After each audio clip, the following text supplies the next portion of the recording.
Good day. My name is Mark Stebbin. I chair the International Union Against STI Canadian branch. And today you're participating in a webinar about Mycoplasma genitalium infections, a challenge for clinicians. So we have 6 objectives. We have a clinical presentation, epidemiology, laboratory, antimicrobial resistance, treatment, and public health. And to discuss this important matter, we have 2 excellent speakers. The first one will be Annie-Claude Labbé. She is full clinical professor at University of Montreal, Faculty of Medicine, the Department of Microbiology, Infectiology, and Immunology. Dr. Labbé completed her doctorate in medicine at University of Sherbrooke and obtained her specialist diploma in infectious disease and medical microbiology at University of Montreal. She pursued postdoctoral research training at the University of Toronto on the antimalarial resistant genes of Plasmodium falciparum, then at Université Laval, and since 2002, she has been a microbiologist, infectiologist at Hôpital Maisonneuve-Rosemont.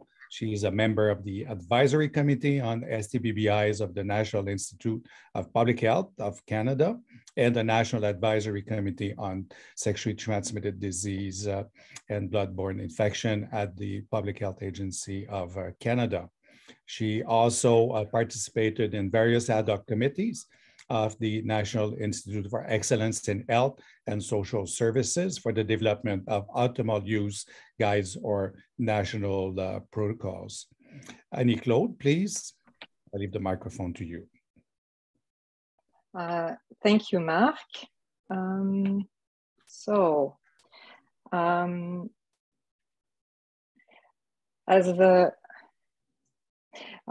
For potential conflicts of interest, the honorarium received for advisory board or conferences have been transferred to my institution foundation. And as a PI for COVID testing studies, I received free reagents from companies that also commercialize NATs for STI. Irene has no conflict to declare. As Mark said, this talk is divided in 6 classic topics for infectious diseases, starting with clinical presentation. And the first objective is to recognize clinical manifestation associated with MGen infection. And I'll begin with a case presentation. This is a true story of a 27-year-old cisgender male who had sexual intercourses with women. And he presented with a typical clinical picture of urethritis without manifestations of orchiepididimitis. He received a combination of cefixime 800 milligram and azithromycin 2 grams, which is the second choice of current Quebec urethritis treatment guidelines. Lab results available a few days later are negative for chlamydia and gonorrhea. As a reminder, PHAC guidelines include 2 options, a test and wait approach and an empirical treatment approach. Based on the suspicion of GC or CD urethritis, clinician could prescribe a combination therapy, including azithromycin 1 gram with either ceftriaxone or cefixime, or single therapy targeting only chlamydia infection with either doxycycline or azithromycin. In 2020, Quebec guidelines were updated to prioritize the combination of ceftriaxone 200 milligrams and doxycycline for 7 days as the urethritis and cervicitis syndromic treatment.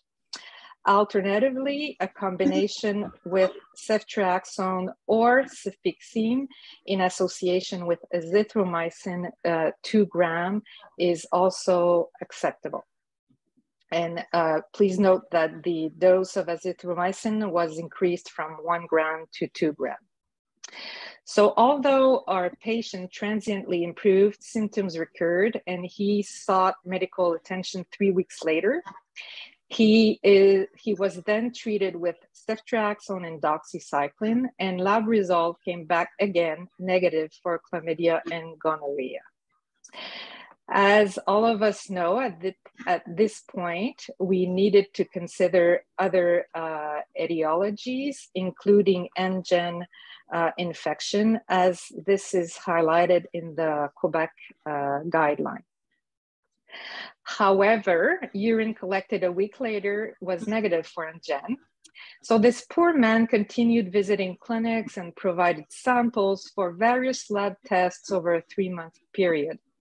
When he was seen at our clinic, he was desperately asking for a prescription of moxifloxacin to treat a possible NGen infection according to his readings on internet.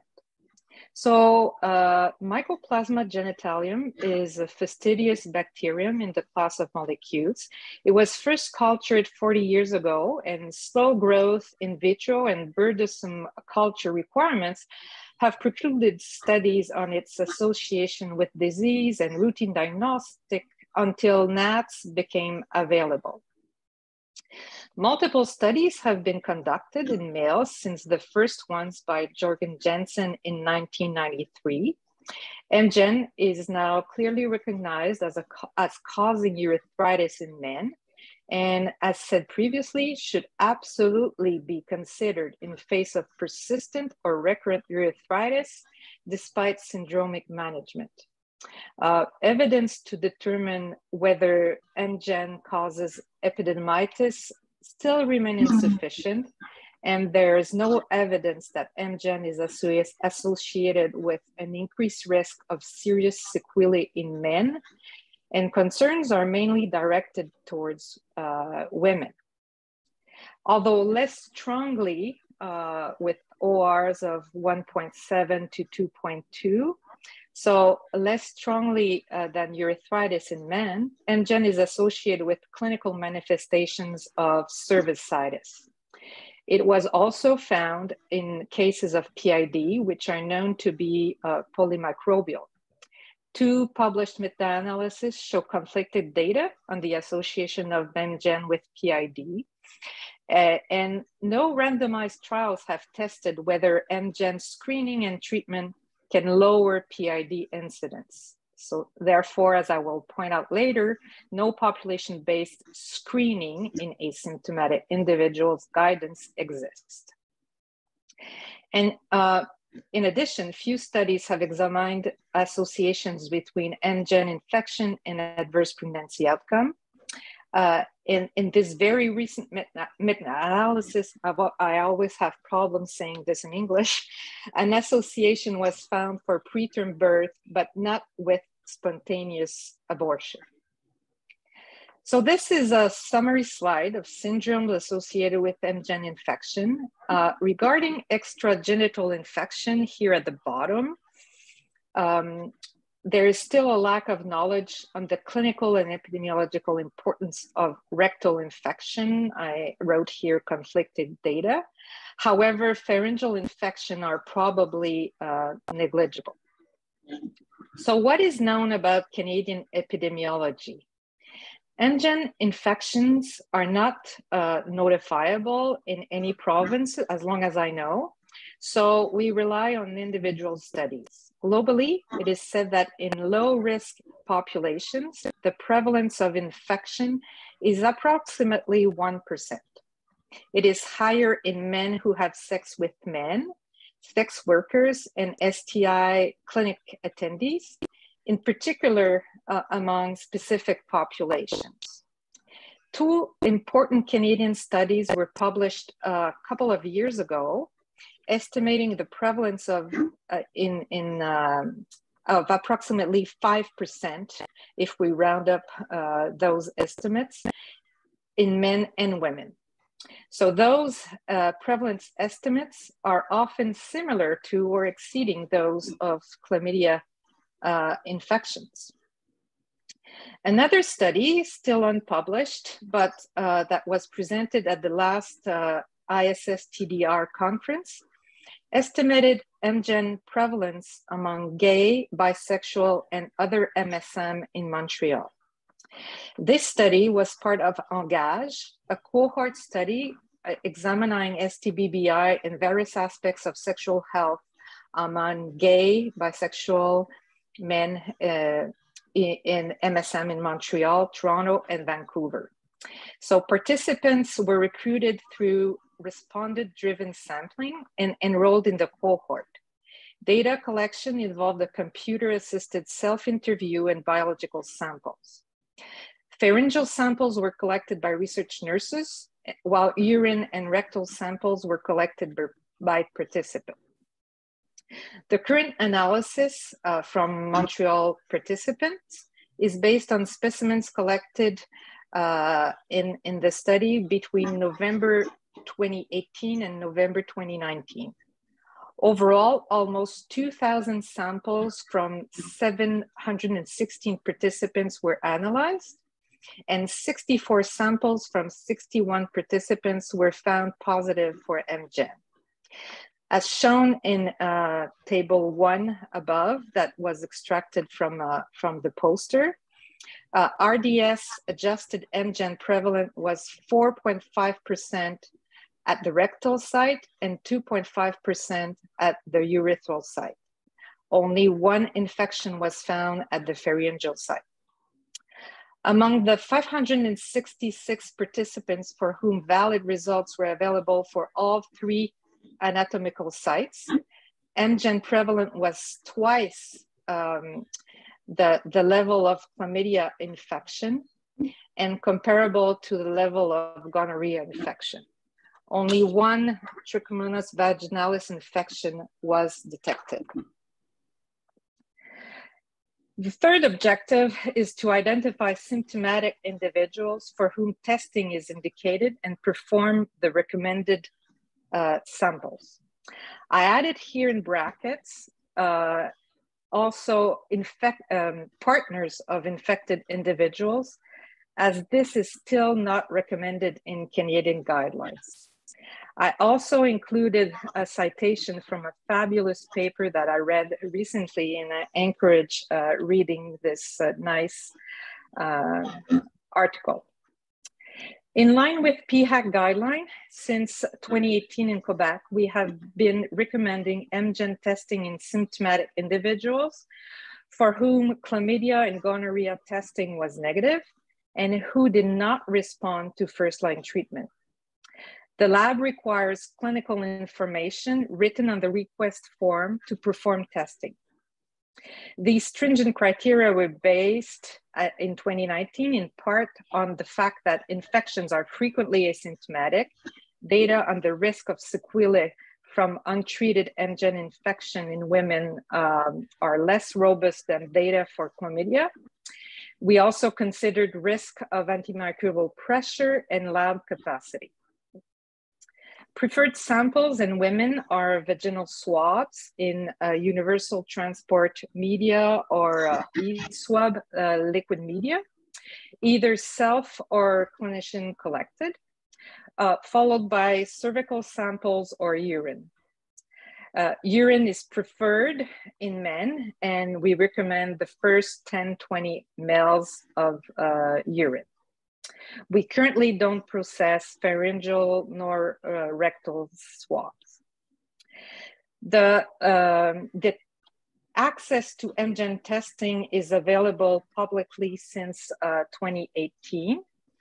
And the laboratory developed real-time PCR targets the PDHD gene of Mycoplasma genitalium. We can see here that the mean positivity rate was 10% in 2018-19, and it slightly increased over the last 3 years, reaching almost 13% in 2021. We will now shift to antimicrobial resistance.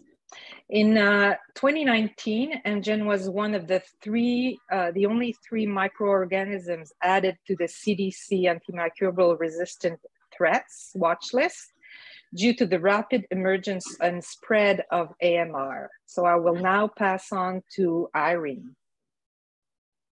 Thank you, Dr. LeBay. So I'm Irene Martin. I'm calling in from the National Microbiology Lab, part of the Public Health Agency of Canada, and I'm joining you from Winnipeg today. So I'll continue the conversation on antimicrobial resistance.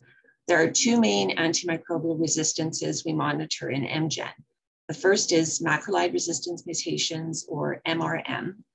Azithromycin is commonly used for treatment, and resistance to azithromycin occurs when there are mutations in the 23S rRNA gene. In MGen, there is a single copy of the 23S rRNA, and it only takes one mutation to change susceptibility from susceptible to resistant. The next one is quinolone resistance associated mutations, or QRAM. Moxifloxacin is also commonly used for treatment, and resistance to moxifloxacin occurs when there are mutations in PAR-C and or gyrase A.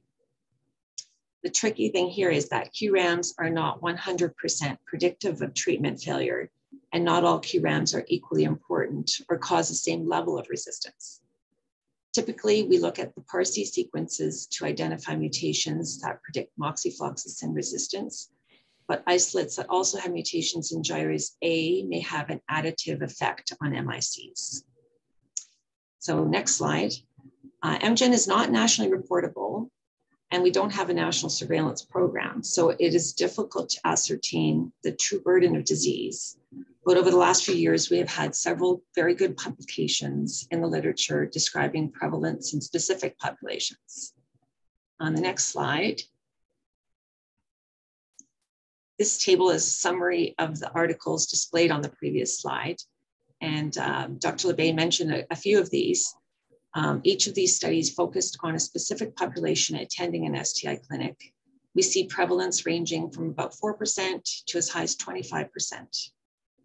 These studies also performed antimicrobial susceptibility testing on all of the samples in their studies and found that predicted macrolide resistance ranged from 47% to over 83%, while quinolone resistance ranged from about 2% to over 32%. On the next slide, this table lists a number of different NATs available for MGen diagnostics, and some of these assays even include AMR prediction. The text in red depicts assays that include some AMR component. Keep in mind that the availability of these assays is ever changing, and one of the assays is actually undergoing a name change in the next few months as well. On the next slide, here at the NML, we perform molecular detection of mutations associated with antimicrobial resistance by sequencing. This is a screenshot of the test listed on our NML Guide to Services, and the link below is the link for this page. Next slide. This table includes common mutations that we typically see in the samples submitted to NML. In the left column, we see mutations in the 23S RNA, which are associated with macrolide resistance. And the other columns include PAR-C and gyrase A mutations associated with quinolone resistance. Earlier, I mentioned that not all QRAM mutations actually confer resistance, and the mutation here listed in red, which is S83N, is an example of such a mutation that doesn't confer resistance. Next slide, please. Occasionally, our sequencing results identify a new mutation that we haven't seen before, and when that happens, we search the literature to find out more about it. Mutations in S83C in PAR-C was first seen a few months ago, and we've seen it a few times since then. We were able to find it described in the literature, and the impact on resistance is unknown. Next slide, please. This table is a summary of NML results between 2018 and 2021. We have the number of specimens submitted to NML over the last 4 years and the proportion that are MGen positive, which ranges between 18% in 2018 to over 47% in 2021. We also see that the proportion of specimens that are antimicrobial resistant ranges between 54% to 77%. Macrolide resistance ranges from 45% to 61% between 2018 and 2021. while specimens with dual resistance ranges from 9% to 16% over the same time period. Next slide, please. Other NML activities dealing with MGen includes providing support to provincial public health laboratories that want to offer MGen testing. We share samples for verification studies, and we can perform interlaboratory comparisons. To test our own proficiency at MGen testing, we participate in an external quality assurance program organized by the QCMD out of the UK. Next slide, please.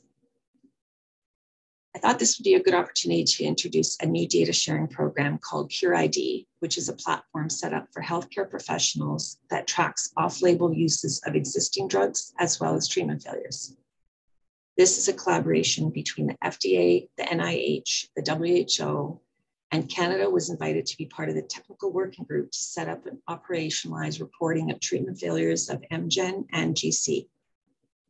The working group will be working on standardized case report forms for treatment failures, as well as an SOP for reporting treatment failures and piloting the CureID platform.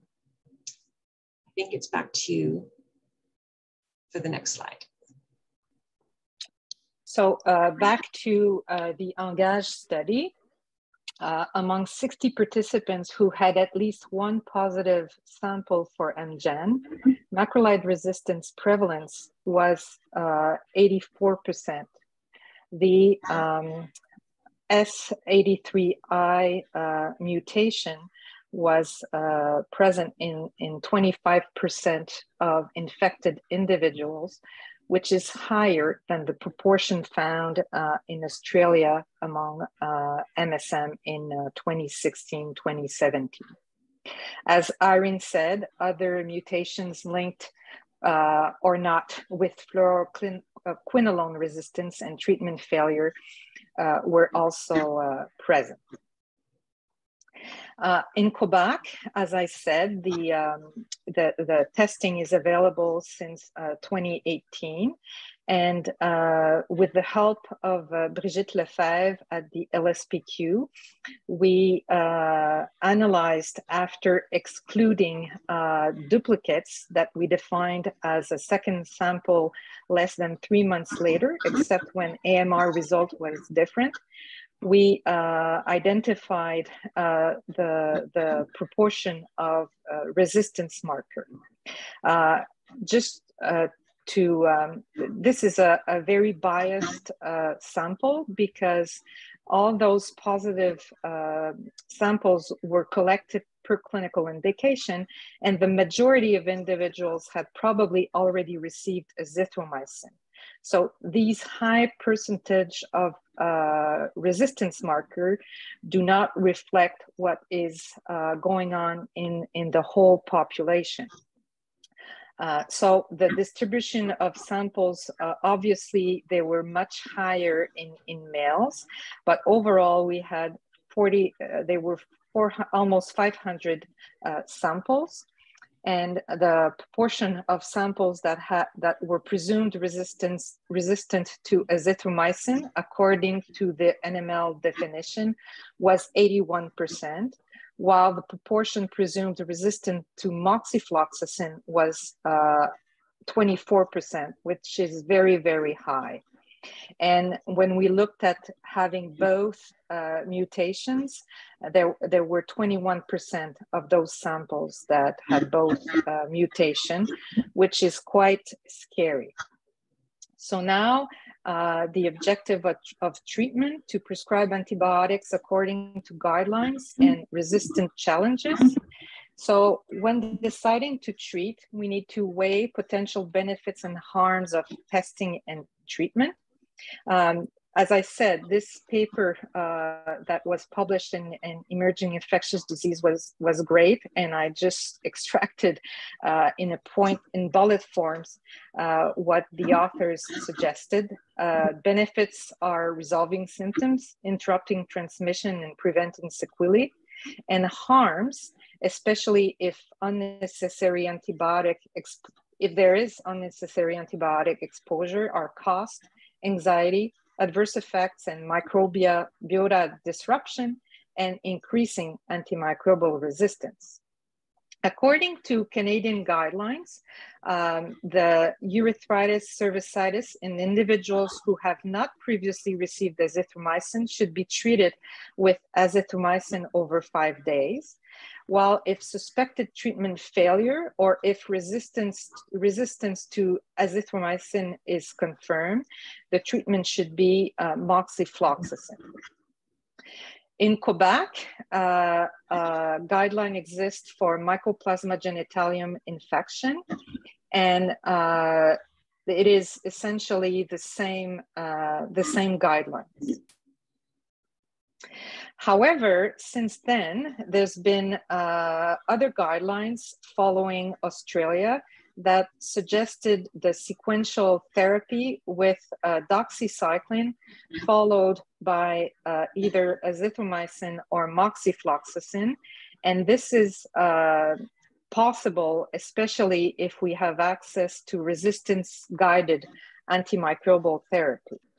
So although doxycycline is only 30–40% effective, it could reduce bacterial load. So sequential therapy with doxy followed by azithro or moxi is associated, this study showed that it was associated with higher cure rates and lower selection of resistance.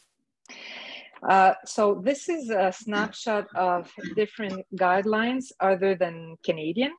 In UK, BASH recommends doxycycline followed by azithromycin 1 gram as a single dose, then 500 milligram over 2 days. In Australia, we also have this sequential therapy followed by azithromycin 1 gram and 500 for 3 days. And the more recent CDC guideline also advocate the sequential therapy with doxycycline for 7 days, followed by azithromycin 1 gram, followed by 3 days of doxycycline. But if there is resistance to azithromycin, we use moxifloxacin. However, the 2021 European guideline do not specifically recommend the sequential therapy.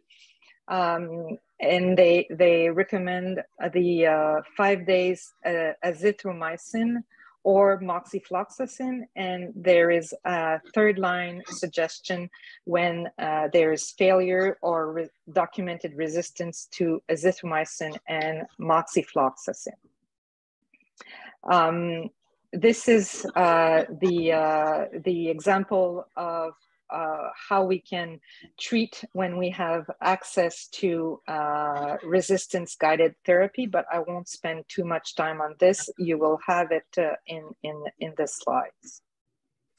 So what about test of cure? So a positive test of cure indicates either treatment failure or reinfection. Should we perform test of cure? The objective would be to confirm pathogen eradication and prevent transmission and reinfection. In the Canadian guideline, the indication for test of cure is among people who persistently or recurrently who are symptomatic after they completed the treatment for MGen. So this is not always the definition we have for test of cure, because if someone has recurrent symptoms, it could be considered rather a new diagnostic test, but this is my editorial. And what we can also perform test of cure in people who reside in region with documented high prevalence of antibiotic resistance. However, the timing for test of cure is uncertain. We usually recommend waiting for at least 3 weeks after the completion of treatment, because if we sample too earlier, we might have a false positive result due to residual nucleic acid despite cure. So I'm going back to my clinical vignette. So 3 months later, he still has symptoms and has searched for information, and he pleads for a course of moxifloxacin. So before giving him a prescription of moxi, we perform sample again for Mycoplasma genitalium, and at this time, the result is positive.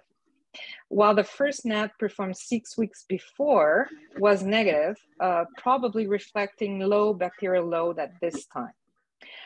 And then at this time, we gave him doxycycline for 7 days, followed by moxifloxacin. We received the result from the Hôpital Saint-Justine that was positive for Mycoplasma genitalium.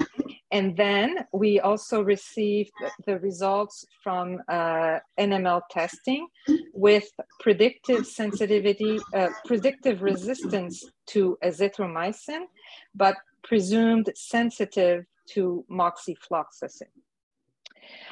He clearly improved, but he had residual lingering symptoms that lasted at least 2 months. He complained of clear urethral discharge in the morning. He had tingling. We tried to understand exactly when. It was difficult to understand. It was on and off. And he said, well, I read on Reddit that this is quite frequent, that having residual lingering symptoms after MGen infection. So I just wanted to share a little bit of information on this. I'm not a urologist. I'm not a specialist on persistent urethral symptoms, but I had at least 4 patients who complained of symptoms lasting many, many weeks after infection. And my urologist colleague who saw 2 of them told me that this is quite frequent after having a long period of symptoms, which clearly was his case. He had at least 3 months of persistent MGen infection. So after waiting 8 weeks, finally, without retreating, it spontaneously went away. And that was the case also for my 3 other patients. But it could have been worse. Here's another patient, 37-year-old, who had urethral discharge that started early March. He was treated with cefixime and azithromycin with partial response, retreated empirically with azithromycin, followed by moxifloxacin with again a partial response. He was tested for the first time on April 21st with a positive MGen PCR received on April 25th. And then doxycycline was prescribed while we were awaiting the AMR result, which came back, predicted azithromycin resistant, but predicted moxifloxacin resistant on for the Parsi interpretation. So other options are very limited in Canada. Pristinamycin is special access program, and it is distributed by Sanofi. The recommended dosage is 1 gram orally 4 times daily for 7 days, and success is approximately 75% when there's azithromycin resistant. It is safe in pregnancy, and there are very few other options in the future. The problem is that with the special access program, we sent our request on April 26. We filled the formulary with all the required information about the patient, the references were sent, and special access authorized the drug very quickly on April 28th, but it took more than 2 months before we received the drug. The drug was received only on July 5th.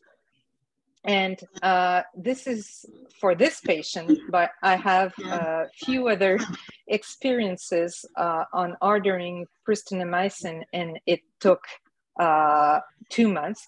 And that is exactly what the email we received from Sanofi. It will take approximately 2 months or more to receive a shipment. So that was really problematic. And with Mycoplasma genitalium being more resistant, we are very worried with these long delays. So what can we do?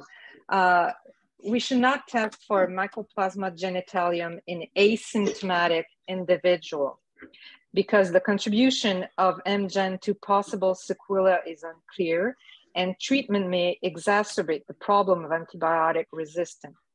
I think we should avoid multiplex NATs, including MGen, when screening for CT and NG, meaning in asymptomatic individuals.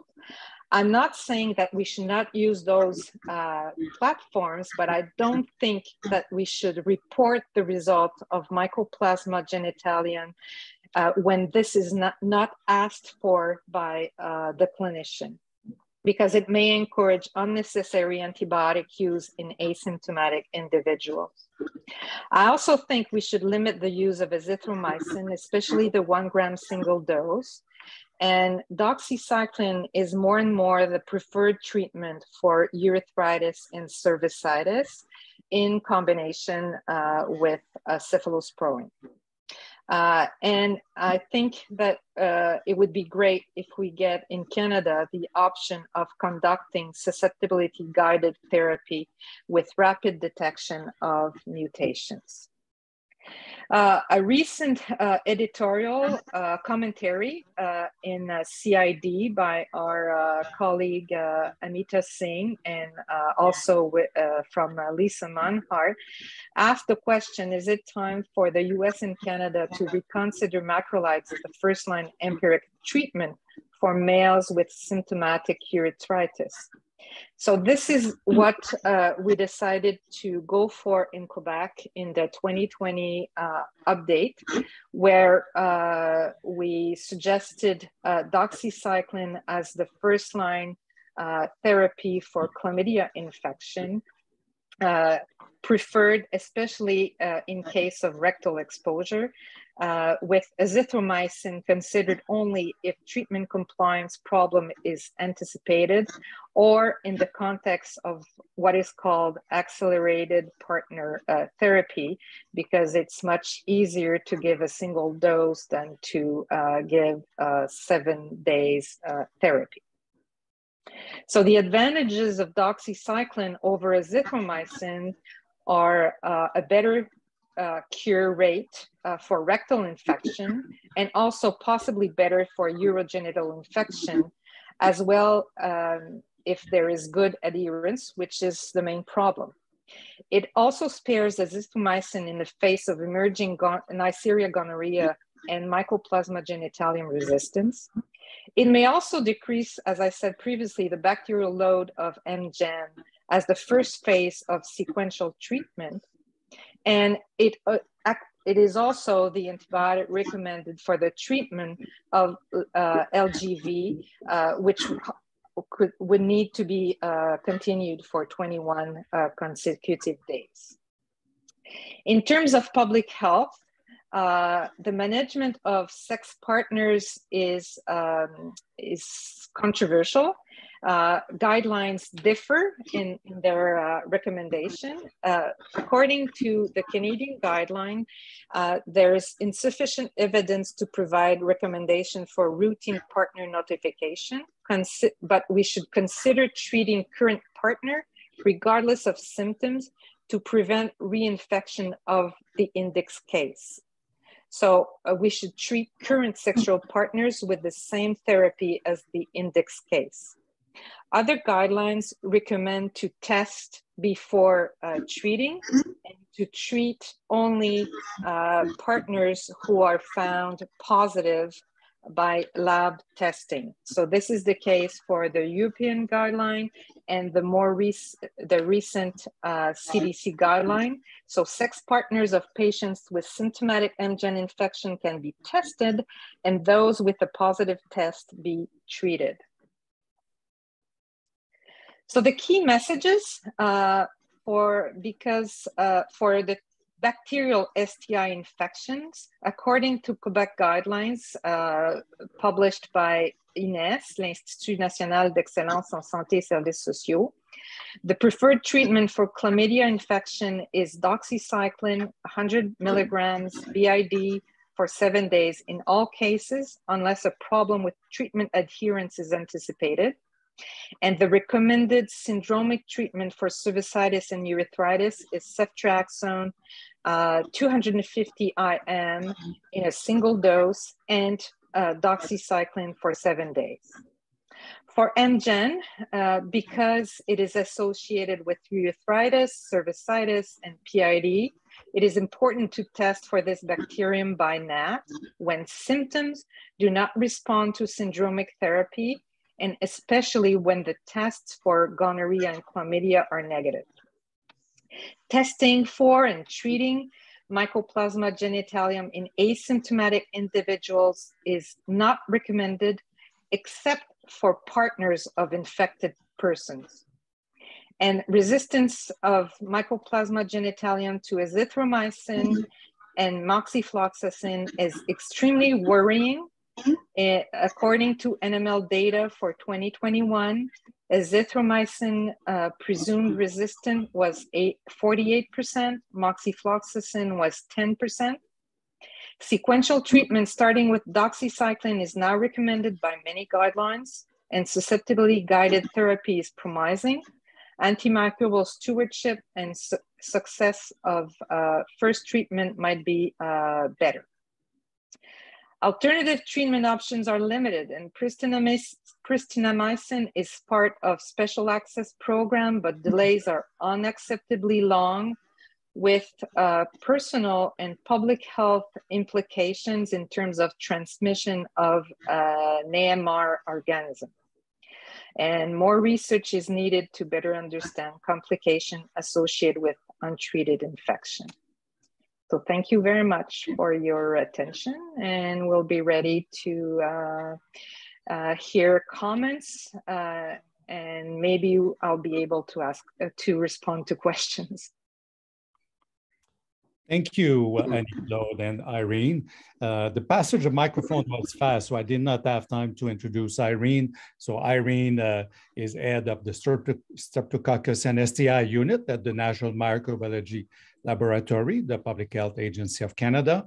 She's head of the Laboratory Reference and Surveillance Services, including bacteriological and molecular characterizations for Neisseria gonorrhea, Mycoplasma, Streptococcus pneumoniae, Streptococcus pyogenes, and Streptococcus agalactiae. She does research and development, including a Streptococcus and Gonococcus genomic program, development of novel molecular diagnostic assays to detect antimicrobial resistance in clinical specimen, characterizing antimicrobial resistance mechanism, and monitoring emerging resistance. She is a member of the Public Health Agency of Canada, National Advisory Committee on Sexually Transmitted and Bloodborne Infection. So we had two great speakers, and we have many questions. The first question, does the lab accept cervical swab or urethral discharge for PCR or only urine? And if they're a special form?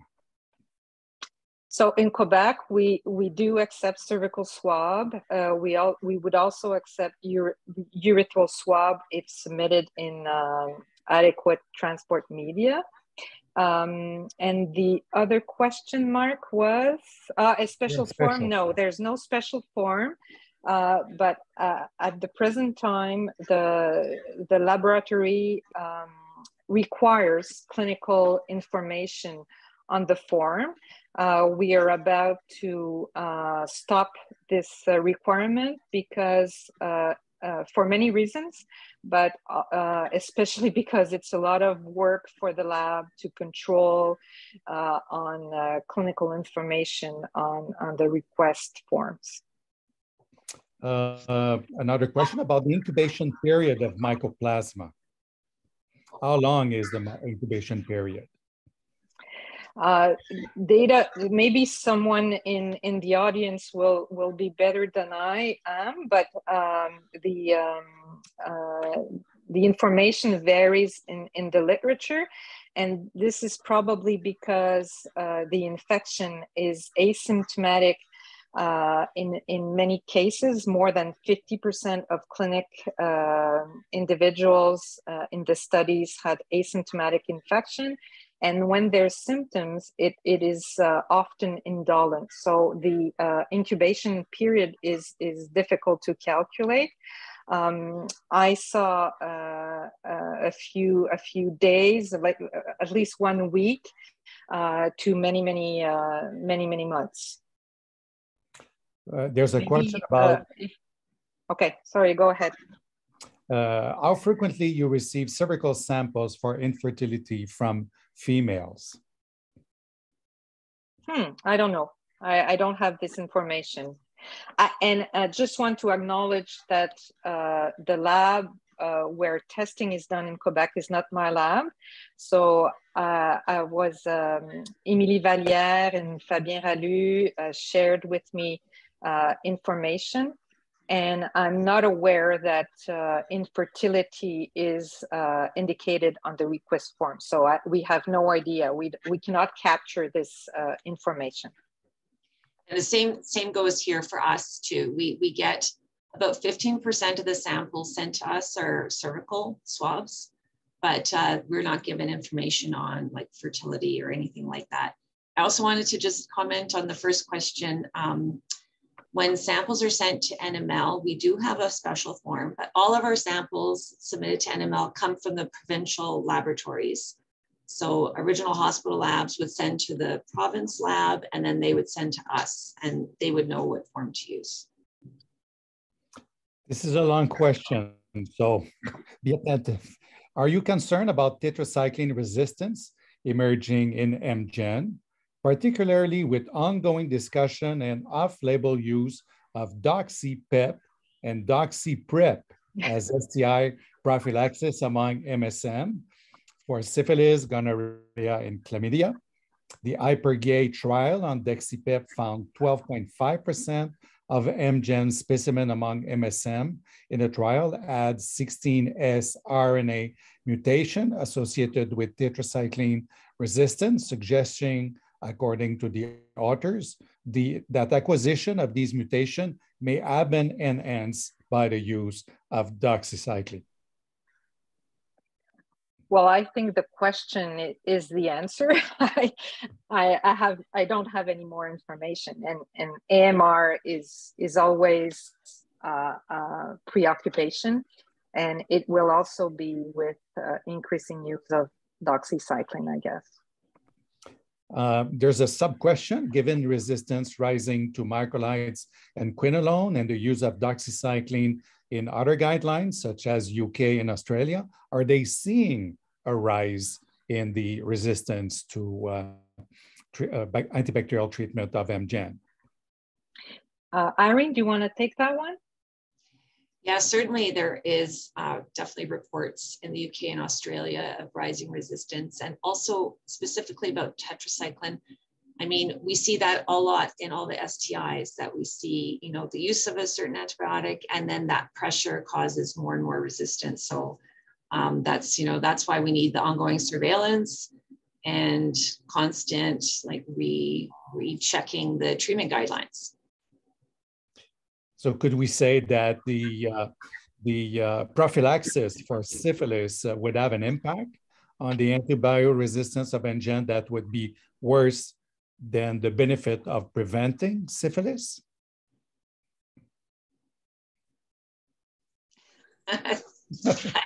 That's a hard question to answer.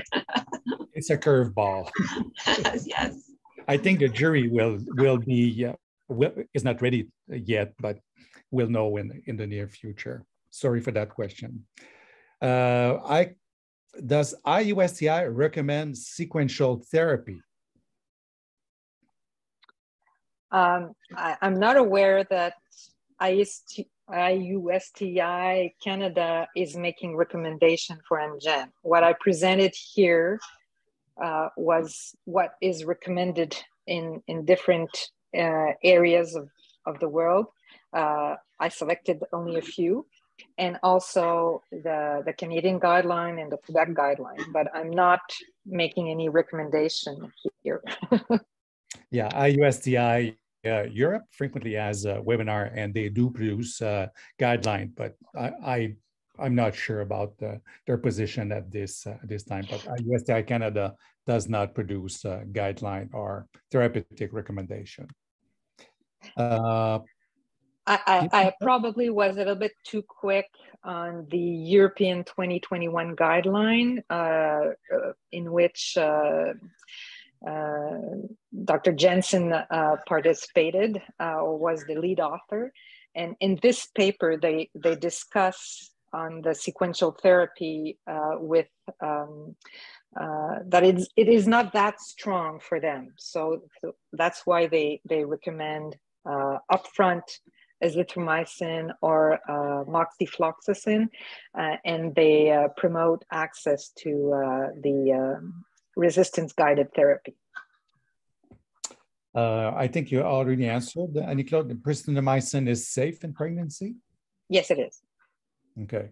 And someone asked, are there papers as evidence? For the safety in pregnancy.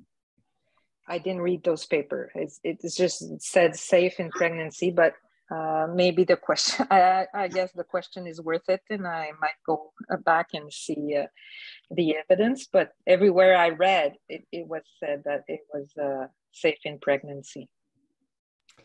A question, why is MGen infection, especially the symptomatic ones, not reportable? That's a complicated question, because I mean, I think we would, it says, do you want it, or do you think it'll be reportable in the future? Let's hope so, but it's complicated to make an infection reportable. It involves many higher level decision makers.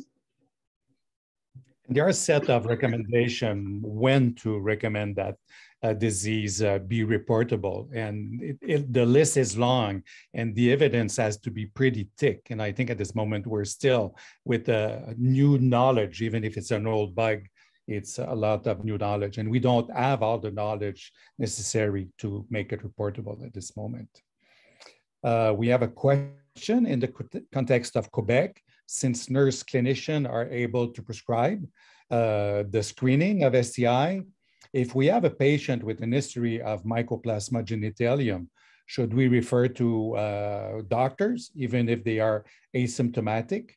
And if they have symptoms, should we refer to specialists or family doctor? But we should not, except for partners of infected individuals, we should not screen for NGen. So the first part of the question should not occur. If we have an asymptomatic individual for whom we unfortunately get an NGen result, the current recommendation is not to treat, but this may create a lot of anxiety. So this is one reason why we should not test for it.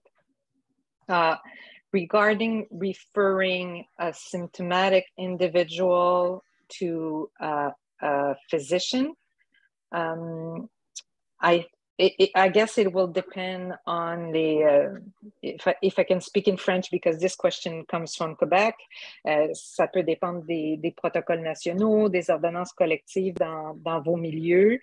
But as far as I know, there's no national protocol or collective ordinance in Quebec for the nurses to treat NGen infection in a symptomatic individual. Someone writes, I've heard about doxycycline as potential treatment for NGen. Is this a future possibility? Irene, do you have information on this? No, I'm not familiar with that. Someone asked, does the NML do AMR testing for NGen in this time? But yes, you. specimens have to go through the public health, provincial or territorial public health. It cannot be sent directly to animals. Correct. Yes. Yeah. So the provinces all know that they can send specimens to the NML for AMR sequencing. Someone asked, please describe the elements of information needed to add MGN as a reportable.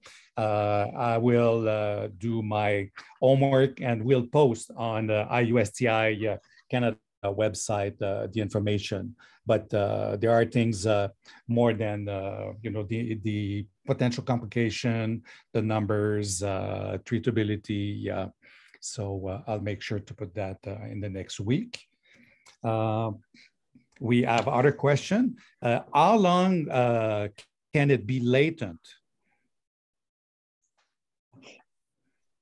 A long time. I don't know. Okay. But it can also resolve by spontaneously resolve. So I did not, unfortunately, I did not go through all the studies on natural history before this webinar, but I know it can be long. Okay. Test of cure in symptomatic clients. How many days after the end of treatment should we do test of cure?